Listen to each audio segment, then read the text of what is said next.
جو معمولات ہیں اس کے حوالے سے اعلیٰ حضرت نے بڑی تفصیل سے بات کی ہے۔ معمولات ہمارے آراس کے ہیں، قبور پہ حاضری کے ہیں اور دیگر امور کے، بلکہ قبور کی حاضری کے حوالے سے اعلیٰ حضرت نے کتنا واضح اور دو ٹوک موقف بیان فرمایا کہ زیارت قبور بالاتفاق جائز ہے، اس میں کوئی دوسری رائے نہیں ہے۔ قبروں کی زیارت کے لیے حضور نے خود حکم دیا، فرمایا کہ کنت نہیتکم عن زیارت القبور فزوروها، میں تمہیں قبروں پر جانے سے روکا کرتا تھا۔ ایک زمانہ تھا حضور نے منع کیا کیونکہ اس وقت مشرکین کی قبریں تھیں۔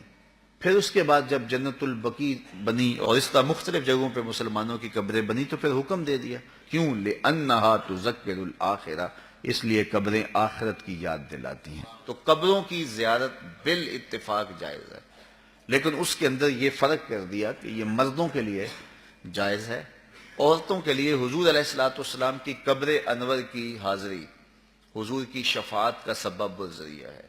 اس کے علاوہ حضور علیہ السلام کا فرمان ہے لعن رسول اللہ زوارات القبور، قبروں پر جانے والی عورتوں پہ رسول اللہ نے لعنت کی ہے۔ اور اس پر علماء نے لکھا ہے کہ جو فزوروہا کی اجازت ہے، کیا اس میں عورتیں شامل ہیں یا نہیں شامل؟ تو ایک کثیر طبقہ کہتا ہے کہ عورتیں شامل نہیں ہیں، اور جو ان کو شامل مانتا ہے اس کو بھی شرائط سے مانتا ہے۔ ایک تو محرم کے ساتھ جائیں، دوسرا وہاں اختلاط مرد و زن نہ ہو، اور تیسری شرط یہ ہے کہ عورتیں جزا فضا نہ کریں، واویلا نہ کریں، جس طرح عورتوں کے اندر جو ہے وہ صبر کی کمی ہوتی ہے مردوں کی نسبت۔ تو اگر ان شرائط کو پورا کیا جاتا ہے تو پھر جو ہے وہ مخصوص جگہوں پہ عورتوں کا چلے جانا قبروں میں جائز ہوگا، اس طرح والد کی قبر پہ جا رہی ہیں، والدہ کی قبر پہ جا رہی ہیں، لیکن ان شرائط کے ساتھ۔ لیکن بعض نے کہا کہ نہیں، مطلق نفی ہے، لیکن جنہوں نے جواز قرار دیا انہوں نے بھی ان 4-5 شرائط کے ساتھ جو ہے جواز قرار دیا۔ باقی جو اختلاط مرد و زن جہاں ہوتا ہے اور محرم کے بغیر خواتین جاتی ہیں، جس طرح کہ ہمارے ہاں مروج ہے، اور یہاں بسوں کی بسیں بھر کر کے مختلف درباروں پر مزارات پہ جا رہی ہیں، اعلیٰ حضرت سے پوچھا گیا جائز ہے یہ نہیں جائز، فرمانے لگے مجھ سے یہ پوچھتے ہو جائز ہے، مجھ سے یہ پوچھو ان پہ لعنتیں کتنی برستی ہیں۔ فرمایا جب وہ گھر سے نکلتی ہیں تو ان پر لعنتیں برسنا شروع ہو جاتی ہیں، اور تم اس کو مجھ سے جواز کا فتویٰ مانگ رہے ہو۔ تو اب دیکھیے کہ یہ ہمارے معاشرے میں ہے کہ نہیں ہے، اور اس کو کیوں نہیں روکتے؟ اس لیے کہ وہ کہتے ہیں اگر عورتیں نہیں آئے گی تو بابے کا گلہ کون بھرے گا، اس لیے کہ پیسے تو عورتیں ڈالتی ہیں، اس لیے وہ کہتے ہیں کہ ٹھیک ہے، اور اس کے لیے آنکھیں موند لیتے ہیں، بند کر لیتے ہیں۔ ضرورت ہے کہ عورتوں کو مزارات پہ حاضر ہونے سے منع کیا جائے، وہ گھر کے اندر رہیں، اور اگر وہ جانا چاہتی ہیں تو یہ شرائط ہیں جو ہمارے علماء نے دی، اور ان شرائط پر پورا اترنا اتنا آسان نہیں ہے۔ اسی طرح اللہ نے فرمایا کہ جو ہے وہ زیارت قبور بالاتفاق جائز ہے۔ عورتوں کی جو بات ہے وہ آپ نے بیان فرما دی۔ دوسری بات فرمائی سجدہ قبور اور طواف قبور بالاتفاق حرام ہے، اس میں کوئی دوسری رائے نہیں ہے۔ قبروں کو سجدہ کرنا اور قبروں کا طواف کرنا بالاتفاق حرام ہے، اس میں کسی کا کوئی اختلافی نوٹ نہیں ہے، کسی بھی عالم کا۔ اور تیسری چیز فرمایا کہ بوسہ قبور اس میں اختلاف ہے، مختلف ہی ہے، لیکن احوط یہ ہے، احتیاط اسی میں ہے کہ نہ دیا جائے۔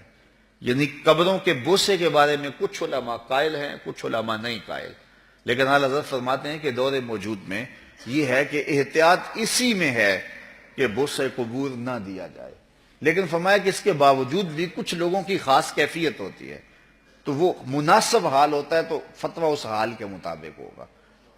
اور اس کی دلیل جنہوں نے قبروں کو چومنے کی دلیل لی ہے، انہوں نے حضرت ابو ایوب انصاری اور حضرت بلال بن رباح رضی اللہ تعالیٰ عنہ کا عمل لیا ہے۔ حضرت ابو ایوب انصاری حضور کے روضے پہ، حضور کی قبر پہ ایسے بازو پھیلا کے جو ہے وہ بوسے کر رہے تھے کہ مروان آیا تو اس نے دیکھا اور اس نے پوچھا کون ہے، اور اس کے لہجے میں کڑک تھی اور انداز یہ تھا کہ یہ کیا کر رہے ہو؟ تو جو شخص اس طرح قبر پہ لیٹا ہوا تھا اس نے سر اٹھایا، فائزہ ہوا شیخ ابو ایوب انصاری۔